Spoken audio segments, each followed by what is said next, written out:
Hi friends, welcome to my channel. ನಾನು ಮಾಡ್ತಿರೋ recipe ಏನು ಅಂತಂದರೆ ಮಸಾಲೆ ಪುರಿ. ಇದು ಈವ್ನಿಂಗ್ ಸ್ನ್ಯಾಕ್ಸು. ಇದು ತುಂಬ ರುಚಿಯಾಗಿರುತ್ತೆ. ಇದಕ್ಕೆ ಬೇಕಾಗಿರೋ ಪದಾರ್ಥಗಳೆಲ್ಲ ಇಲ್ಲಿಟ್ಟಿದ್ದೀನಿ ಒಟ್ಟಿಗೆ ನೋಡಿ. ಇದಕ್ಕೆ ಎಲ್ಲ ಒಟ್ಟಿಗೆ ಅದಕ್ಕೆ ಬೇಕಾಗಿರೋ ಪದಾರ್ಥಗಳೆಲ್ಲ ಇವಾಗ ಒಂದೊಂದಾಗಿ ತೋರಿಸ್ತೀನಿ ನೋಡಿ, ಸ್ಟೆಪ್ ಬೈ ಸ್ಟೆಪ್. ಇವಾಗ ಮೊದಲಿಗೆ ಈರುಳ್ಳಿ ಸ್ವಲ್ಪ ತೊಗೊಂಡಿದ್ದೀನಿ, ಒಂದೆರಡು ಈರುಳ್ಳಿ, ಮತ್ತು ಕ್ಯಾರೆಟ್ ಸ್ವಲ್ಪ ತೊಗೊಂಡಿದ್ದೀನಿ, ತುರಿದಿಟ್ಕೊಂಡಿದ್ದೀನಿ ಕ್ಯಾರೆಟು. ಟೊಮೆಟೊ ಒಂದೆರಡು ಹೆಚ್ಚಿಟ್ಕೊಂಡಿದ್ದೀನಿ ಸಣ್ಣದಾಗಿ, ಮತ್ತು ಸ್ವಲ್ಪ ಕೊತ್ತಂಬರಿ ಸೊಪ್ಪು ತೊಗೊಂಡಿದ್ದೀನಿ, ಸಣ್ಣದಾಗಿ ಹೆಚ್ಕೊಂಡಿದ್ದೀನಿ. ಮತ್ತು ಇದು ಬೇಯಿಸಿರೋ ಬಟಾಣಿ, ರಾತ್ರಿ ನೆನೆಸಿಟ್ಟು ಬೆಳಗ್ಗೆ ಬೇಯಿಸ್ಕೊಂಡಿರೋದು. ಇದು ಅಚ್ಚ ಖಾರದ ಪುಡಿ ಸ್ವಲ್ಪ ತೊಗೊಂಡಿದ್ದೀನಿ. ಮತ್ತು ಇದು ರುಚಿಗೆ ತಕ್ಕಷ್ಟು ಉಪ್ಪಾದ ನಂತರ ನೋಡಿ, ಇವಾಗ ಅದು ಮಾಡೋದು ಹೇಗೆ ಅಂತ ನೋಡೋಣ ಬನ್ನಿ. ಇದು ರಾತ್ರಿ ನೆನೆಸಿಟ್ಕೊಂಡಿದ್ದೀನಿ. ನಾನು ಸಾಯಂಕಾಲ ಮಾಡಬೇಕು ಇವತ್ತು ಅಂತಂದರೆ ನೆನ್ನೆ ರಾತ್ರಿ ನೆನೆಸಿಟ್ಟು 3 ವಿಷಲ್ ಕುಕ್ಕರ್ಗೆ ಹಾಕಿ ಬೇಯಿಸ್ಕೊಂಡಿದ್ದೀನಿ. ಅದು ನೋಡಿ, ಒಂದು ಪ್ಯಾನ್ಗೆ ಹಾಕ್ತಾ ಇದ್ದೀನಿ. ಇದೆಲ್ಲ ಪ್ಯಾನ್ಗೆ ಹಾಕಿದ್ಮೇಲೆ ಇದು ಮಸಾಲ. ಇದಕ್ಕೆ ಚಕ್ಕೆ, ಲವಂಗ, ಏಲಕ್ಕಿ, ಪುದೀನ, ಕೊತ್ತಂಬರಿ ಸೊಪ್ಪು, ಗೋಡಂಬಿ ಸ್ವಲ್ಪ, ಜೀರಿಗೆ ಮತ್ತು ಮೆಣಸು, ಬೆಳ್ಳುಳ್ಳಿ, ಈರುಳ್ಳಿ, ಹಸಿಮೆಣ್ಸಿಕಾಯಿ ಒಂದು 4 ಕಾಣಿ, ಸ್ವಲ್ಪ ಥಿಕ್ನೆಸ್ಗೋಸ್ಕರ ಇದೆಲ್ಲ ಸ್ವಲ್ಪ ನೀರು ಹಾಕಿ ಚೆನ್ನಾಗಿ ಪೇಸ್ಟ್ ಮಾಡ್ಕೊಂಡಿದ್ದೀನಿ. ಮಿಕ್ಸಿಗೆ ಹಾಕಿ ಗ್ರೈಂಡ್ ಮಾಡ್ಕೊಂಡಿದ್ದೀನಿ. ಈ ಪೇಸ್ಟ್ ಮಾಡ್ಕೊಂಡಾದ್ಮೇಲೆ ಆ ಬಟಾಣಿ ಸೇರಿಸ್ಕೊಂಡಿದ್ದೀವಲ್ಲ ಫ್ರೆಂಡ್ಸ್ ಒಂದು ಪ್ಯಾನ್ಗೆ, ಅದನ್ನು ಇದ್ರ ಜೊತೆಗೆ ಸೇರಿಸ್ತಾ ಇದ್ದೀನಿ. ಅದ್ರ ಜೊತೆಗೆ ಸೇರಿಸ್ಬಿಟ್ಟು ಎಲ್ಲ ಮಿಕ್ಸ್ ಆದಮೇಲೆ ಇದೊಂದು ಸ್ವಲ್ಪ 1 ರಿಂದ 1.5 ಟೇಬಲ್ ಸ್ಪೂನ್ ಚಾಟ್ ಮಸಾಲ ಸೇರಿಸ್ತಾ ಇದ್ದೀನಿ. ಇದು ಚಾಟ್ ಮಸಾಲ 1 ರಿಂದ 1.5 ಟೇಬಲ್ ಸ್ಪೂನ್ ಸೇರಿಸಿದ್ಮೇಲೆ ಮತ್ತೆ ಇದು ನೋಡಿ ಚೆನ್ನಾಗಿ ಮಿಕ್ಸ್ ಮಾಡ್ಕೋಬೇಕು.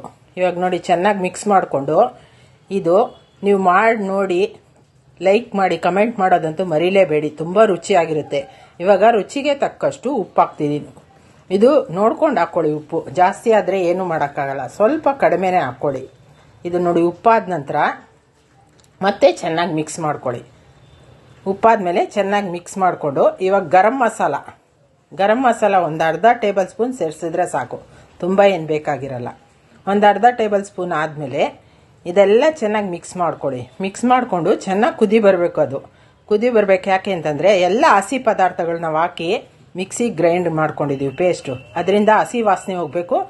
ಚೆನ್ನಾಗಿ ಕುದೀತಾ ಇದೆ ನೋಡಿ. ಇವಾಗ ಕುದಿ ಬಂದಮೇಲೆ ಮಸಾಲ ಇನ್ನೇನು ರೆಡಿ ಆಗ್ತಾ ಇದೆ ನೋಡಿ. ನೀವು ಮಾಡೋದಂತೂ ಮರೀಲೇಬೇಡಿ ಫ್ರೆಂಡ್ಸ್, ತುಂಬ ಚೆನ್ನಾಗಿರುತ್ತೆ. ಹೋಟ್ಲಿಗಿಂತ ತುಂಬ ಚೆನ್ನಾಗಿರುತ್ತೆ. ಘಮ ಘಮ ಅಂತ ಸ್ಮೆಲ್ ಬರ್ತಾ ಇದೆ. ಇವಾಗ ಮಸಾಲ ರೆಡಿ ಆಯಿತು. ಇವಾಗ ಮಸಾಲ ರೆಡಿ ಆದಮೇಲೆ ಇದಕ್ಕೆ ಬೇಕಾಗಿರೋದೆಲ್ಲ ತೋರಿಸ್ತೀನಿ ನೋಡಿ.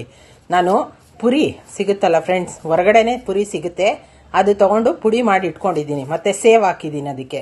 ಮತ್ತು ಇದಕ್ಕೆ ಏನೇನು ಹಾಕಬೇಕು ಅಂತ ತೋರಿಸ್ತೀನಿ ಬನ್ನಿ. ಇವಾಗ ನಾನು ಈ ಮಸಾಲ ನಾವು ಮಾಡ್ಕೊಂಡಿದ್ವಲ್ಲ ಫ್ರೆಂಡ್ಸ್, ಇವಾಗ ಬಿಸಿಯಲ್ಲೇ ತಿಂದ್ಬಿಟ್ರೆ ಇದು ತುಂಬ ರುಚಿಯಾಗಿರುತ್ತೆ. ಆರಿದ್ಮೇಲೆ ತಿನ್ನಬಾರ್ದು, ಬಿಸಿಯಾಗಿದ್ದಾಗಲೇ ತಿಂದರೆ ಚೆನ್ನಾಗಿರುತ್ತೆ. ಈ ಮಸಾಲ ಎಲ್ಲ ಬಟಾಣಿ ಎಲ್ಲ ಮಸಾಲ ಮಾಡ್ಕೊಂಡಿದ್ವಲ್ಲ, ಅದನ್ನು ಸ್ವಲ್ಪ ಈರುಳ್ಳಿ ಸೇರಿಸ್ತಾ ಇದ್ದೀನಿ. ಈರುಳ್ಳಿ ನೋಡಿ ಸ್ವಲ್ಪ ಮೇಲೆ ಸ್ವಲ್ಪ ಹಾಕ್ಕೊಂಡ್ರೆ ಸಾಕು, ಎಷ್ಟು ಬೇಕಾದರೂ ಹಾಕ್ಕೊಂಡ್ರೂ ರುಚಿ ಚೆನ್ನಾಗಿರುತ್ತೆ. ಸ್ವಲ್ಪ ಹಾಕ್ಕೊಳ್ಳಿ. ಮತ್ತು ಇವಾಗ ಟೊಮೆಟೊ ಸ್ವಲ್ಪ ಸೇರಿಸ್ತಾ ಇದ್ದೀನಿ. ಟೊಮೆಟೊ ಸೇರಿಸಿದ್ಮೇಲೆ ಈ ನೋಡಿ ಆವಾಗಲೇ ತುರಿದಿಟ್ಕೊಂಡಿದ್ವಲ್ಲ ಕ್ಯಾರೆಟು, ಅದನ್ನು ಸ್ವಲ್ಪ ಸೇರಿಸ್ತಾ ಇದ್ದೀನಿ. ಅದು ಹಸಿ ತರಕಾರಿನೂ ಇದಕ್ಕೆ ತುಂಬ ರುಚಿಯಾಗಿರುತ್ತೆ, ಚೆನ್ನಾಗಿರುತ್ತೆ. ಈ ಮಸಾಲ ಪುರಿ ಚಾಟು ಎಲ್ಲ ಕಡೆ ಹೋಟ್ಲಲ್ಲೂ ಸಿಗುತ್ತೆ. ಇವಾಗ ನೋಡಿ ಕೊತ್ತಂಬರಿ ಸೊಪ್ಪು ಸ್ವಲ್ಪ ಸೇರಿಸ್ದೆ. ಕೊತ್ತಂಬರಿ ಸೊಪ್ಪು ಆದಮೇಲೆ ಮತ್ತೆ ನೋಡೋಣ ಬನ್ನಿ. ಮತ್ತೆ ನೋಡಿ ಸ್ವಲ್ಪ ಅಚ್ಚ ಖಾರದ ಪುಡಿ, ಸುಮ್ಮನೆ ಒಂಚೂರು ಅಚ್ಚ ಖಾರದ ಪುಡಿ. ಆವಾಗಲೇ ಚಿಲ್ಲಿ ಹಾಕಿದ್ದೀವಿ ನಾವು, ಹಸಿಮೆಣ್ಸಿನ್ಕಾಯಿ ಹಾಕಿದ್ದೀವಿ. ಈಗ ಒಂಚೂರು ಉಪ್ಪು, ತುಂಬ ಹಾಕ್ಕೋಬಾರ್ದು, ಸ್ವಲ್ಪ ಉಪ್ಪು ಉದುರಿಸ್ಕೊಳ್ಳಿ.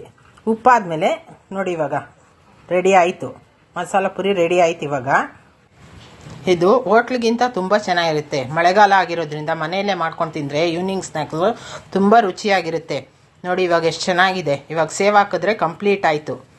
ಇವಾಗ ಲೈಕ್ ಮಾಡಿ, ಶೇರ್ ಮಾಡಿ, ಕಮೆಂಟ್ ಮಾಡಿ, ಸಬ್ಸ್ಕ್ರೈಬ್ ಮಾಡೋದು ಮರಿಬೇಡಿ. Thanks for watching.